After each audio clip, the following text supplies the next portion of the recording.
내 이름은 이주인 시게오. 미안, 갑자기 불러내서. 아니야, 괜찮아. 욕망의 눈이 먼 악인에게 마땅한 벌을 내리는 고문 소믈리에다.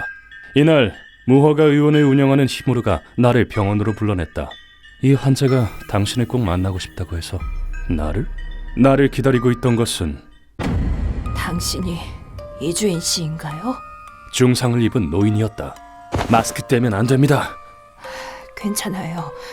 이대로 말하게 해줘요. 들어주세요. 저희 부부를 속여넘긴 그 여자에 대해서. 그 말에는 깊은 한이 담겨 있었다. 이 정도로 비장한 각오를 지닌 사람은 흔치 않다. 알겠습니다. 무슨 일이 있었는지 들려주십시오. 그 여자는 제 남편을 살해하고 보석으로 만들었어요. 이윽고 의뢰인은 믿기지 않는 비극을 설명하기 시작했다. 의뢰인의 이름 미야기 히사노, 70살의 여성이었다. 멋진 나무야. 잎이 무성하니 아주 싱싱해. 여기 오길 잘했어. 그렇지 여보? 그렇고 말고 여생은 좋은 곳에서 보내야지. 의뢰인에겐 45년의 세월을 함께한 남편이 있었다. 노부부는 아이를 갖지 못했다. 두 분은 정말 금실이 좋으시네요. 어머, 원장님. 자녀가 없는 노부부는 양로원에서 여생을 보내기로 했다. 정말 부러워요. 저도 언젠가 좋은 사람이 생겨야 할 텐데. 양로원의 원장은 에즈마라는 여성이었다.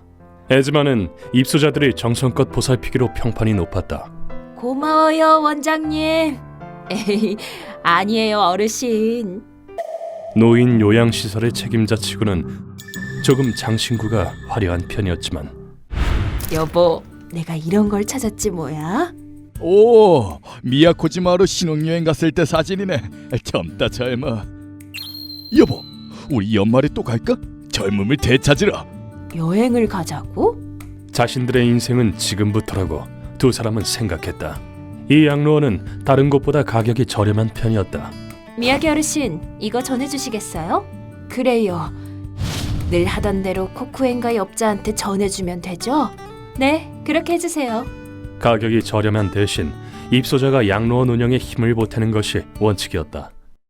그런 의뢰인의 걱정거리는 토야마 씨, 어제만 해도 건강했는데. 입소자가 잦은 빈도로 세상을 떠난다는 것이었다. 양로원의 입소자는 당연히 고령자들이다. 여보, 하루라도 더 오래 살아야 돼. 그럼 인생은 지금부터라고. 연말에 미야코지마로 여행도 가야 하는데 벌써 가면 안 되지. 하지만 그 사실을 고려하더라도 사망자가 유독 많게 느껴졌다. 그러던 어느 날 아휴, 나이를 먹으니 화장실을 자주 가게 되네. 의뢰인은 한밤중에 눈을 떴다. 화장실에 들렀다가 방으로 돌아가려던 그때 어? 원장님은 아직도 일하시나? 불 켜진 원장실을 지나치게 되었다. 늦게까지 일하는 원장에게 격려의 한마디를 건넬 요량이었다. 노망난 노친네들은 이용해 먹기 편해서 좋다니까. 원장님? 그런데 문틈 사이로 새어나온 목소리는 자기가 운반하는 물건이 뭔지도 모르고 시키는 대로 잘만 하잖아? 너무나 이상한 내용을 담고 있었다. 뭐? 우리가 운반했던 물건 그게 대체 뭐였길래? 원장이 이해할 수 없는 발언은 계속되었다. 다음 콜렉션은 이미 정해뒀어. 멍청한 노부부를 한 번에 보내버릴 거야. 자세한 내막까지는 알지 못했지만 뭔가 이상해. 설마 죽는 사람이 많았던 이유도. 자신들에게 위험이 닥쳤음은 분명했다. 위험을 직감한 의뢰인은 곧바로 그 자리를 떴다. 그리곤 방으로 돌아가 남편을 깨웠다. 여보, 나가자. 여기 있다간 얼마 못 가 봉변을 당할 거야. 뭐라고? 두루뭉술하고 뜬금없는 얘기였지만 알겠어. 당신 말을 믿을게. 남편은 사랑하는 아내의 말을 의심하지 않았다. 그때 방문 앞에 누군가가 나타났다. 미야기 어르신, 남의 얘기를 훔쳐 들으시면 안 되죠. 도망치는 뒷모습 다 봤어요. 정말 유감이에요. 아니, 어차피 이렇게 될 운명이었나? 깡패로 보이는 남자를 대동한 에즈마였다. 두 사람은 허락 없이 방 안으로 성큼성큼 들어왔다. 어차피 살 날도 얼마 안 남았겠다. 잘가 하라밤. 주름이 자글자글한 몸을 예쁘게 만들어주지. 노쇠한 부부는 그들에게 속수무책으로 구타당했다. 그 후 의뢰인은 낯선 방 안에서 정신을 차렸다. 여긴 어디야? 여보. 정신이 들어? 에즈마는 꽁꽁 묶인 두 사람을 내려다보고 있었다. 그때 의뢰인의 눈에 들어온 것은 아, 알아챘어? 어때? 예쁘지? 이 빨려 들어갈 것 같은 영롱함을 보라고. 벽면을 메운 반짝이는 무언가였다. 그것의 정체는 무수한 다이아몬드로 도야마씨? 보석 하나하나 날짜와 이름이 기재돼 있었다. 에즈마는 마치 자랑하듯 이야기했다. 여긴 말이야, 양로원의 탈을 쓴 다이아 공장이야. 에즈마의 얼굴이 광기에 물들었다. 죽은 사람을 다이아몬드로 만드는 거야. 그 휘황찬란한 아름다움 너무 멋지지 않아? 에즈마는 통 이해할 수 없는 말을 늘어놓았다. 유골에 포함된 탄소를 추출해 인공 다이아몬드를 제작하는 방법이 있다. 고인과 함께 있기를 원하는 유족의 바람을 이루어주기 위해 고안된 기술이지만 인간 다이아몬드는 전 세계 마니아들에게 비싸게 팔리지. 아, 너무 멋져. 에즈마는 일그러진 욕망을 충족시킬 요량으로 그 기술을 활용했다. 에즈마의 오른손에는 수상한 주사기가 들려 있었다. 추하고 쭈글쭈글한 너희를 아름답게 빛나게 해줄게.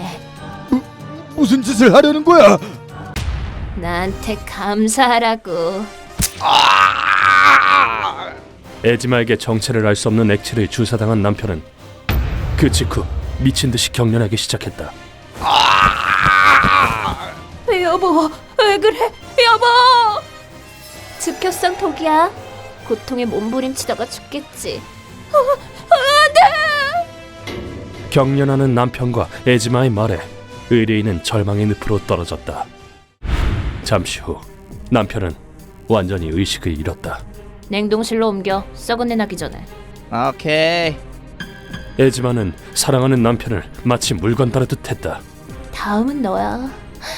부부가 세트라 비싸게 팔리겠는걸? 넌 악마야! 에즈마는 망설임 없이 독을 주입하려 했다. 그런데 그때 여보! 뭐야? 남자가 밧줄을 푼 순간 남편이 의식을 되찾았다. 남편은 입에서 거품을 내뿜으며 다른 박질했고 그대로 에즈마를 힘껏 들이받았다. 그 충격으로 주사기가 깨지며 파편의 일부가 에즈마의 손에 상처를 냈다. 에즈마는 이성을 잃고 난리법석을 떨었다. 안돼! 독이! 빨리 해독제 가져와! 남편의 안색은 척 보기에도 좋지 않았다. 여보! 여보! 그는 메스를 주어 의뢰인의 밧줄을 잘랐다. 남편의 생명이 얼마 남지 않았음은 확실했다. 가지마! 그리고 다음 순간 남편이 심하게 피를 토했다. 그러는 동안에도 에즈마는 혼란에 빠져 어쩔 줄 몰라 했다. 뭐해! 빨리 해독제 가져오라니까! 자신의 목숨이 걸려있으니 당연했다. 남편은 마지막 힘을 쥐어짜 말했다. 여보, 그동안 행복했어. 고마워. 당신이라도 살아남아.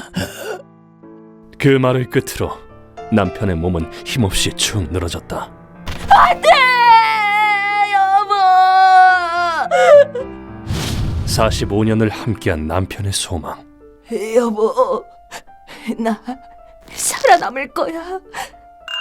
그것을 이루기 위해 의뢰인은 마음을 굳혔다. 하지만 도망치려 해도 여기가 어디인지조차 알 수 없는 상황. 창문, 도망칠 길은 창문뿐이야. 의뢰인은 창문에 걸린 커튼을 열어젖혔다. 창문 밖을 내려다보자 양로원 마당에 있던 그 나무야. 그런데 창문을 열기가 무섭게 무언가가 날아와 의뢰인의 등에 박혔다. 날아온 것은 의료용 메스였다. 해독을 끝낸 에즈마가 메스를 던진 것이다. 늙어 빠진 게 잘도 발악하는구나. 포기해. 도망칠 곳은 없으니까. 그 순간 의뢰인의 머릿속을 스쳐 지나간 것은 이 나무를 봐. 잎이 풍성하니 아주 싱싱해. 나도 질 수 없지. 이 나무를 사랑한 남편의 말이었다. 이제 남은 방법은 하나뿐이었다. 그 나무를 믿고 창문에서 뛰어내리는 것이었다. 의뢰인은 무성한 나뭇잎 속으로 떨어졌다. 싱싱한 가지와 잎이 쿠션 역할을 해주었다. 추락하면서 땅에 세게 부딪혔지만 움직여야 돼. 의뢰인은 아직 살아있었다. 이 높은 데서 뛰어내리다니. 보나마나 죽었겠지. 시체나 회수해야겠어. 두 사람은 의뢰인이 살아있을 거라곤 미처 생각하지 못했다. 몸은 이미 만신창이었지만 살아야 돼. 그 사람이 그렇게 말했어. 집념을 발휘해 양로원에서 탈출하는 데 성공했다. 그렇게 길거리까지 나온 데까지는 좋았으나 고령의 몸은 한계에 달했다. 그때였다. 교고쿠구미의 쿠가코 테츠가 그곳에 나타났다. 상처가 심각한데? 이러다 죽겠군. 전속력으로 뛴다. 그렇게 해서 힘으로의 병원까지 옮겨진 것이다. 모든 이야기를 마친 뒤 의뢰인은 눈물을 떨궜다. 유복하지는 못해도 남편과 조용히 여생을 마치고 싶었어요. 그런데 그 순간 의뢰인이 무시무시한 얼굴로 소리쳤다. 왜 내 남편이 그렇게 고통스럽게 죽어야 하는 겁니까? 심지어 다이아몬드로 만들어서 내다 팔기까지. 우리 장식품이 되기 위해 살아온 게 아니라고요. 의뢰인은 피를 토하는 심정으로 통곡했다. 그리고는 뼈가 부러진 손을 내게 내밀었다. 부탁입니다. 남편의 원수를 갚아주십시오. 알겠습니다. 당신의 한은 제가 책임지고 풀어드리겠습니다. 저도 남편도 이대로는 편히 못 죽습니다. 그 여자한테 복수해야만. 이 통곡의 목소리를 거두지 않는다면 고문 소믈리에로서 존재 가치는 없으리라. 의뢰인의 힘으로에게 맡기고 우린 그 양로원을 조사하기 시작했다. 양로원 원장은 에지마 키미에. 겉으론 상냥한 척하지만 사실상 돈에 미친 배금주의자예요. 에즈마는 원래 간호사로 일했었다. 반짝이는 보석이 나를 더 빛나게 해. 자기 분수에 맞지 않게 보석을 광적으로 좋아했다. 그러던 어느 날 에즈마는 불법 운반체기를 시작했다. 보수 들어오면 또 보석을 사야지. 일이 위험한 만큼 수입이 짭짤했기 때문이다. 그렇게 살던 어느 날 에즈마는 어떤 사실을 알아차렸다. 선생님, 아침밥 언제 주세요? 아까 드셨잖아요, 어르신. 진짜 아무것도 모르는구나. 노인의 판단력과 기억력이 떨어진다는 사실을 에즈마는 운반책 일을 하며 모은 자금으로 양로원을 세웠다. 여기 어르신, 코쿠엔가의 1번가까지 부탁드릴게요. 네, 원장님. 멍청한 노인들 전혀 의심을 안 하잖아? 뭐, 나 좋지. 입소자를 이용해 운반하는 물건의 양을 대폭 늘렸다. 그때 에즈마는 보석상에게 어떤 얘기를 들었다. 시신으로 만든 다이아몬드가 대부호 마니아들에게 비싸게 팔린답니다. 시신이요? 인간으로 다이아몬드를 만든단 거예요? 아, 그래. 친척 없는 노인을 보석으로 만드는 거야. 그럼 꼬리 잡힐 일도 없잖아. 보석광인 에즈마는 양로원을 죽음의 다이아몬드 공장으로 만든 것이었다. 그렇게 해서 번 돈으로 젊은 남자들을 끼고 놀았나봐요. 탐욕스러운 돼지같이. 여기까지 조사하더니 루카도 많이 성장했다. 그날 밤 거래가 이루어진다는 버려진 창고로 걸음을 옮겼다. 선생님, 누가 있어요? 쿠가 코테츠 씨 같은데? 저 녀석들도 에즈마를 잡으러 왔나 보군. 녀석들은 바로 나를 알아챘다. 이준 씨? 아, 나 저 사람 알아. 유명한 고문 소믈리에잖아. 내 이름은 신조 쿄타로. 교고쿠구미의 신세를 지고 있어. 난 타깃을 잡으러 왔다. 비키시제. 신조 교타로. 뒷세계에서 절단왕이라고 불리는 미치광이로 날 화나게 했으니 이적 보행 정야! 이구테스! 인체를 절단하는 것에 즐거움을 느낀다고 한다. 신조 형님, 이분이 오셨으니 우린 물러나는 게... 비키라고? 지금 나한테 한 소리야? 그러자 놈은 들고 있던 경단꼬치를 안 비키겠다면? 형님! 나를 향해 던졌다. 그리곤 멈추지 않고 나를 공격했다. 그쪽으로 피할 거라고 예상했어! 오른손 정권 찌르기가 날아왔다. 너나 비키시지! 강철처럼 단단한 주먹. 잘 훈련받은 사람의 주먹이다. 이 단단한 주먹, 소림사 권법인가? 조금 흥미가 생겼다. 안 돼. 이성을 잃으면 골치 아파지는데. 몸을 날려서라도 막아야 돼. 물론 나는 반격에 나섰다. 방해하겠다면 무력화하는 수밖에. 아, 빠른데! 다음 순간 파워도 장난 아니고! 나는 중국 권법인 분권으로 맞섰다. 신조는 오히려 즐겁다는 듯 입꼬리를 올렸다. 멋진 펀치야. 그치만 날 얕보면 큰 코 다칠걸. 신조가 전동 커터를 들었다. 그리고 그때 멈춰! 쿠가가 몸을 날려 신조를 저지했다. 이주인 씨랑 싸우지 말라고 큰형님께서 신신당부하셨잖아요. 잊으셨어요? 기억 안 나는데. 대단히 실례했습니다, 이주인 씨. 교구 구구미도 이래저래 고생이 많군. 저희 타깃은 가쿠아뿐입니다. 그랬군. 내 타깃은 에즈마라는 여자 하나뿐이다. 가쿠아는 에즈마의 거래 상대다. 검은맨, 앞으로 말 함부로 하지 않겠다고 약속하면 이쯤에서 용서해줄게. 너에게 용서할 권리가 있다고 생각하나? 비켜. 제발 그만들 좀! 절단왕 신조 쿄타로. 나를 상대로 이런 광기를 보이다니 보통 내기가 아니다. 잠시 후 루카가 문을 박차고 들어갔다. 습격입니다. 습격자들! 뭐야 저것들은? 정보대로 아지트 안에는 에즈마가 있었다. 약을 퍼뜨리신 여러분, 전동 커트 어떠세요? 실력의 차이는 거대했다. 네 어머니가 약을 한다고 생각해봐! 싫잖아, 그치? 신조는 전동 커터로 가쿠아 조직원을 전원 절단했다. 신조 덕에 우리 쪽은 일이 수월했다. 탐욕스러운 돼지 같으니 엄청나게 아플 테니까 각오하세요. 루카가 에즈마의 신병을 구속했다. 그 후 우리는 에즈마를 고문실로 옮겼다. 선생님, 검은 기계 세팅 완료했습니다. 뭐야 무슨 짓을 하라는 거야? 고문 기계에 태엽을 감아 에즈마의 손가락을 뭉갰다. 두 번 다신 반지를 못 끼게 해주지. 그리고 늘 그래왔듯 질문을 던진다. 너는 고령자를 이용해 약을 운반하고 이걸로 다이아몬드를 제작해 사익을 취했다. 네가 저지른 일에 대해 어떻게 생각하나? 그러자 에즈마가 침을 튀기며 소리쳤다. 늙어 빠진 노인들이 살아있어서 뭐해? 몸엔 주름이 자글자글하고 추하니 윤기라곤 찾아볼 수 없어. 그럼 차라리 다이아몬드가 되는 편이 행복하겠지. 내 말 틀려? 지금 이걸 대답이라고 하는 건가? 내 앞에서 잘도 짓거렸겠다. 루카, 시작해라. 네, 선생님.